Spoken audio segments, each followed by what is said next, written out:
थी नरेगा में मजदूर लगाए 50, वही रिपीट होकर 500 कर दिए। काम कहाँ सैंक्शन हुआ, काम कर कहाँ रहे हैं। और पहले जो ऑनलाइन हाजिरी होती थी वही एक जगह की पिक्चर जो जियो टैगिंग की डालते थे वही दूसरी जगह ले जाके डाल दी। ऐसी इरेगुलरिटीज होती थी इसमें। और उस इरेगुलरिटीज में हमने दर्जनों ग्राम पंचायतों की जांच कराई, जिसमें एक ग्राम पंचायत का मैं नाम लेना चाहूंगा। पंचायत समिति मंडरायल में, ग्राम पंचायत नानपुर में पिछले राज्य में 28 करोड़ के काम सैंक्शन हुए और उसमें 2 करोड़ के काम कराए, 26 करोड़ को डकार दिए। हमने वो इनकम टैक्स को भी दे दिया है लिख के, ईडी को भी दे दिया है। तो ऐसा जो गड़बड़ घोटाला था ग्राम पंचायतों में जो होता था उसको रोकने में ये NMMS पोर्टल सफल रहा है। जहां तक आपका कहना है कि हमने जांच बैठा रखी है और रिपोर्टें आ रही हैं और हमने वो बना के सरपंचों के खिलाफ जांच से रिपोर्ट माननीय पंचायत राज मंत्री को भिजवा दी कार्रवाई। कई के खिलाफ FIR भी दर्ज हुई है, कई को धारा 38 में डिस्क्वालीफाई भी किया है। एक ये लॉन्च किया है NMMS में। और कोई मैडम से पूछना चाहो तो? नहीं सर, ये सर इसमें एक चीज और बता दीजिए, आप बता रहे हो सरपंचों पर जो कार्रवाई, इसमें संख्या नहीं है कि कितने सरपंचों पर कार्रवाई? वो तो जो शिकायत आती है उस शिकायत के आधार पर हम जांच करते हैं। हम वो पंचायत राज विभाग भी करता है और RD के जो वर्क है उनकी हम करते हैं। विभाग के अधिकारी कितने लिख पाए हैं इसमें? हाँ? संबंधित विभाग के अधिकारी कितने? क्योंकि सरपंच तो अकेला इतना बड़ा घोटाला करेगा। विभाग के अधिकारी तो चाहे BDO है, चाहे JN है, चाहे JT है, चाहे सेक्रेटरी है, चाहे सरपंच है, जांच करके हमने समान रूप से किसका कितना दोष है उतना बकाया उस पर निकाल दिया। FIR भी दर्ज हो गई संबंधित है, चाहे सेक्रेटरी है, चाहे BDO है, चाहे सरपंच है, और समान अनुपात में उन पे हमने लायबिलिटीज फिक्स कर दी। रिकवरी के लिए भी कोई प्रक्रिया अपनाई जाएगी कि इन संबंधित अधिकारियों से वसूली के लिए जो ये डकार देगा? क्यों नहीं, रिकवरी के तो कानून बना हुआ है, नियम बना है, उसके तहत उसमें कार्रवाई होगी। जो दोषी होगा उससे रिकवरी करेंगे। बाकी सर इसमें 100% हमने यहाँ मुख्यालय से चेकिंग की है। जो ये अटेंडेंस आती है और एक फोटो से 2-3 मस्ट रोल में दिया जाता है, तो 100% चेकिंग करके जो फिर सामने आए इस तरह की जहाँ गड़बड़ी हुई है फिर उनके खिलाफ कार्रवाई की है। तो उससे सर एक इफेक्ट ये आया है कि आगे से जो ये गलत मस्टर रोल है उनकी संख्या में कमी आ गई। वो है ना, वो क्या पलक झपकने का कोई बताओ ना, मैं नहीं जानता। वो पलक को कैच करता है ये फोटो। इसमें पहले क्या होता था, जैसे सर बता रहे थे, एक फोटो ले ली, उस फोटो को दूसरे मशहूर पे कैप्चर करा दी। हमने 3-4 कमियां पकड़ी तो भारत सरकार से रिक्वेस्ट करके मॉडिफाई करा दिया। जैसे मशहूर में 10 लोग लगे हुए हैं, तो 10 लोग के पहले तो फोटो कैप्चर के पहले हेड काउंट करेंगे, फिर 10 लोग पूरे हुए नहीं, और जब तक उनकी आई झपकेगी नहीं, यानी कोई नहीं झपकेगी जब फोटो कैप्चर नहीं होगी, सिर्फ फोटो से फोटो नहीं हो सकते। तो आई ब्लिंकिंग वाला ऑप्शन भी डाल दिया कि आई ब्लिंकिंग होगी तो ही फोटो खींचेगी, हेड काउंट होंगे तो होगी। ये क्या होता था, जैसे एक जगह काम कर दिया, सड़क का काम 5 किलोमीटर चल रहा हो, एक जगह पे ही फोटो कैप्चर कर देते, 500 मीटर भी उसको फोटो उसकी अटेंडेंस लेने का ऑप्शन जारी कर दिया हमने।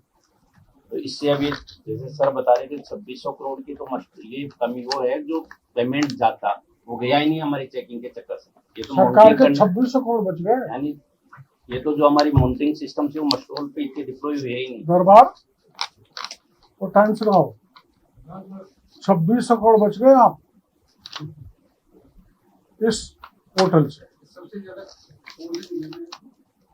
तो चारों तरफ है, वैसे इधर ज्यादा है अपने मारवाड़ में, और हमारे तो पूर्व राजस्थान में करौली जिला। अब एक और विभाग की योजना में पारदर्शिता एवं प्रभावी क्रियान्वयन हेतु ई-वर्क पोर्टल 2.0 शुरू किया गया है।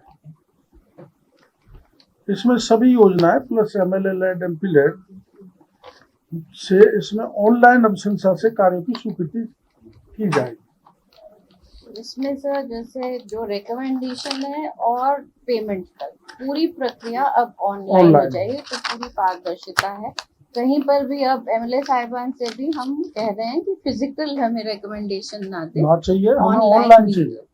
और हर एक एमएलए साहिबान को हमने उसमें एक्सेस दिया हुआ है, वो खुद मॉनिटर कर सकते हैं कि मैंने कब भेजा, कब इसकी स्वीकृति मिली। वो लाओ सीड और फर्टिलाइजर का आंकड़े देना हमने अभी आप उधर बराज 29 मई से बैठ जाऊं तो इसमें तो आया ही नहीं होगा पहले में अगर 29 मई से हमने खाद बीज पेस्टिसाइड वैसे तो 24 अप्रैल से चालू हुआ था, लेकिन 29 अप्रैल से मैं खुद इस मामले में अधिकारियों के साथ गया था। तो इसमें अब तक नकली खाद, घटिया बीज, नकली पेस्टिसाइड, तो बात कौन कर रहा है यार? उधर चुप करो ना, ये बात कौन कर रहा है? उसको लेकर जिसकी अभी वर्चुअल चल रहा था कृषि मंत्री जी, केंद्र के कृषि मंत्री जी के साथ, उन्होंने भी हमारे अभियान की आज भी प्रशंसा की है और देश भर में किसान ऐसा करें ये कहा है। उसमें 57 FIR हमने दर्ज करी है। 56 FIR, फर्टिलाइजर में 51, सीड्स में 5 और लाइसेंस निरस्त किए हैं हमने 22 निरस्त ही कर दिए, टर्मिनेट कर दिए, और 41 को सस्पेंड कर दिया। और जो खाद जब्त किया है ये हमने वो किया है 95,000 मेट्रिक टन, 95 9,500 मेट्रिक टन ये हमने खाद जब्त किया है। एक बहुत बड़ी पेस्टिसाइड की फर्म है एंडोफिल, उसको भी हमने जयपुर VKI में सील किया था, उसका भी लाइसेंस हमने सस्पेंड किया है। और एक आपको ये जानकारी है कि बायोफ्यूल की एक पॉलिसी भारत सरकार 2019 में लाई थी, जिसमें नॉन एडिबल सीड्स हैं, जिसे जेट्रोफा है, करंज है, उससे ऑयल निकालने का प्रोजेक्ट भारत सरकार लाई थी। वो भी हमारे RD के पास है। उसमें 12 बड़े प्रोजेक्ट राजस्थान में लगे थे। वो बायोडीजल नहीं बना रहे थे, बल्कि वो फर्जी नकली डीजल बना रहे थे। ये शिकायत हमको मिली थी। तो मैंने अपने सिरोही में जाके, जो अपना राजस्थान गुजरात के बॉर्डर पर जाके प्लांट पकड़ा था, जिसकी बहुत बड़ी कैपेसिटी थी, करीबन 360 करोड़ का टर्नओवर उसका था, और 80 करोड़ राजस्थान सरकार के वैट की चोरी कर रहा था। उसके खिलाफ अपने मुकदमा दर्ज कराया, क्योंकि वो फर्जी था, नकली था। उसके नाम पर जितना भी जहाँ वो वितरित हो रहा है, 4 पेट्रोल पंप सील किए थे। उसके कारण सारी गाड़ी के इंजन बैठ रहे हैं, पर्यावरण बिगड़ रहा है। तो उसके खिलाफ भी हमने एक FIR बायोडीजल, बायोफ्यूल में दर्ज कराई थी। वो जो रॉ मटेरियल होता है वरना यूज करके हाइड्रोकार्बन यूज कर रहा था, और उससे जो हमारी ये कंपनीज थी, oil companies, Indian oil company अपना वो HPCL, BPCL भी डीजल ले रही थी। तो जो मुकदमा दर्ज हुआ है उसमें हमने IOC, BPCL, HPCL को भी नामजद किया है। वो आखिर में हमारी बिना परमिशन के, बिना अनुमति के, ऐसी फर्म जो नकली डीजल तैयार कर रही थी, उससे खरीद कैसे कर रहे थे, MOU क्यों किया। तो इस दृष्टि से मेरा कहना ये है, रूरल डेवलपमेंट डिपार्टमेंट, जिसमें मैंने नरेगा का हिसाब आपको दिया 2600 करोड़ बचाने का, और बायो डीजल बनाने वाली 12 कंपनी, जिनके ताले ठोके एक में और बाकी की जांच चल रही है। और इसी प्रकार से जो कृषि के क्षेत्र में सीड है, फर्टिलाइजर है और पेस्टिसाइड है, उसमें हमने कार्रवाई की है। हमारे यहाँ राज्य में ये देखा गया है कि आपको ये जानकारी होगी, जितना फर्टिलाइजर मिल रहा है भारत सरकार उस पर किसानों को 92% सब्सिडी दे रही है। किसान को मात्र 8% देना पड़ता है। उस 92% सब्सिडी का कारण हमारे यहाँ जो अनुदानित यूरिया है वो डाइवर्ट हो रहा है औद्योगिक इकाइयों जैसे प्लाईवुड, डैफ, रेजिन्स पेंट्स, पशु आहार, क्रॉकरी, इसमें हो रहा है। और ये एफसीओ के 1985 के क्लॉज 25 के तहत अनुदानित यूरिया का गैर कृषि कार्य औद्योगिक इकाई में यूज किया जाना पूरी तरह से प्रतिबंध है। हम ये तो पहले नीम कोटिंग यूरिया लेकर के आए थे। हाँ, वही तो है। इसमें हमने यहाँ कार्रवाई की है।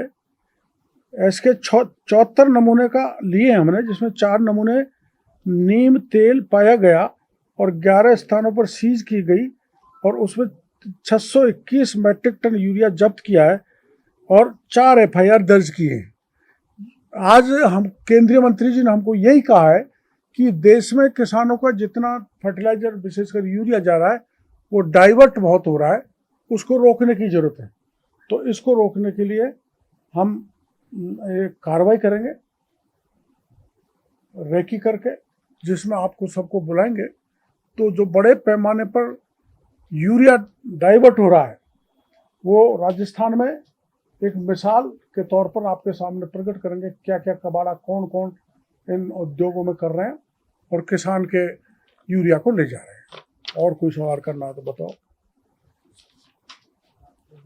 पहले कम कार्रवाई होती थी डिपार्टमेंट के पूरे अधिकारी मिले में है इनके साथ 11 सस्पेंड कर दिया और फिर बता रहे हैं और को कर देंगे, कोई कितना बड़ा हो। और जो भी गड़बड़ी करेगा 5-7 पाइपलाइन में बड़े नाम वो बचेगा नहीं,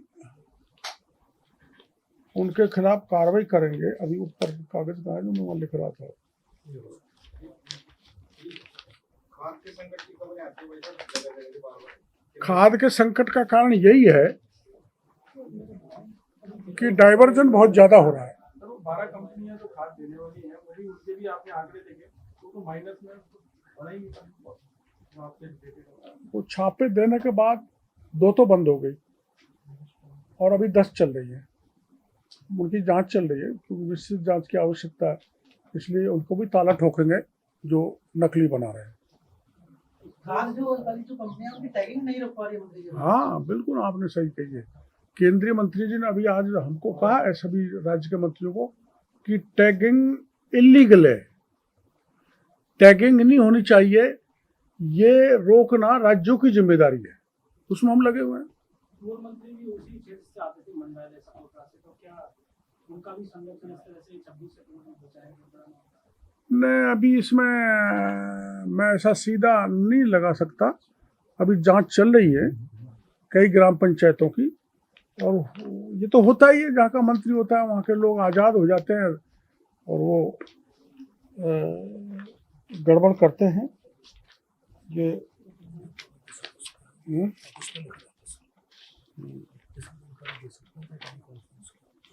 अभी कॉन्फ्रेंस की जानकारी दूं क्या आप लोगों को? अभी जो कॉन्फ्रेंस हुई है वहाँ मंत्री जी के साथ केंद्र के, सर सामने आ जाओ बस, आप पीछे बैठो। लाइव में भी पीछे। एक तो किसान कॉल सेंटर हमको बनाने हैं जिसके टोल फ्री नंबर दिए जाएंगे, और किसी भी प्रकार की शिकायत किसान की होगी उस पर तुरंत सुनवाई करने का काम किया जाएगा। एक हमारा विकसित कृषि संकल्प अभियान रवि सीजन का भी चलेगा, जैसे खरीफ का चला था, और ये चलेगा 3 अक्टूबर से 17 अक्टूबर तक। उसमें इसमें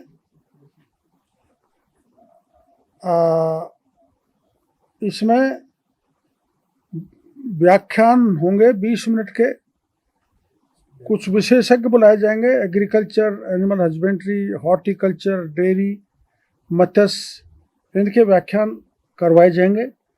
और प्राकृतिक खेती, जैविक खेती, जल बचत और हाईटेक उद्यानिकी पर कार्यक्रम कराए जाएंगे, वैज्ञानिक आएंगे।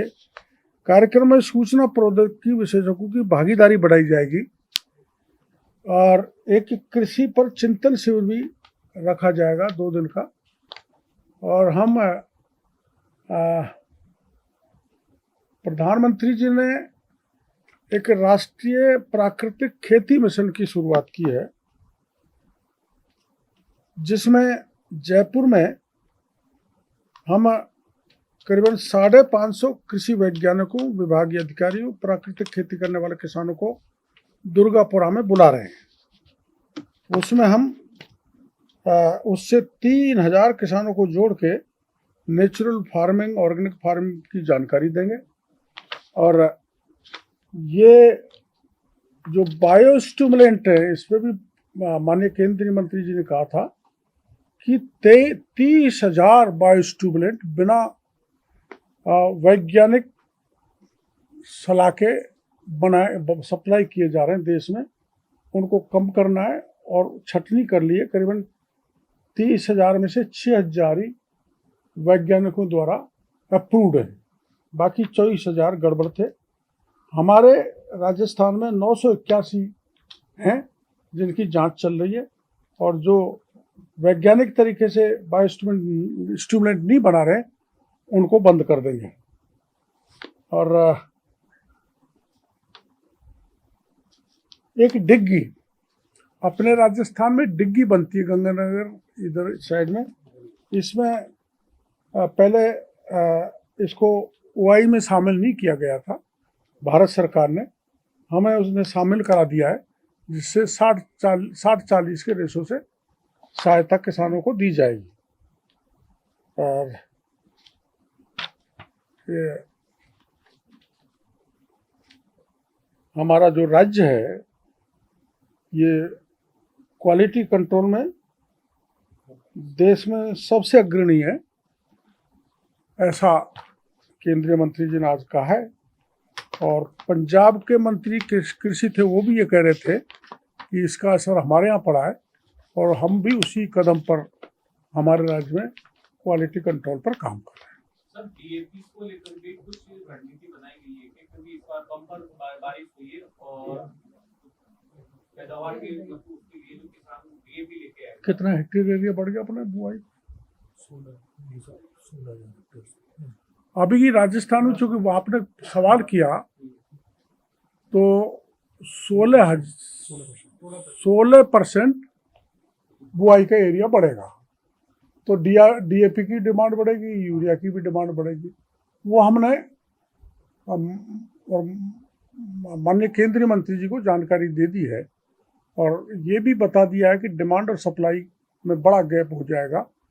तो उन्होंने आश्वस्त किया है कि हम इसकी व्यवस्था बराबर बनाए रखेंगे, इसके बावजूद भी कि चीन जैसे देश ने हमको डीएपी की सप्लाई मना कर दी है, तो दूसरे देशों से, जैसे ईरान से और 1-2 देश हैं उनसे, हैं सऊदी अरब से एमओयू भारत सरकार का हुआ है।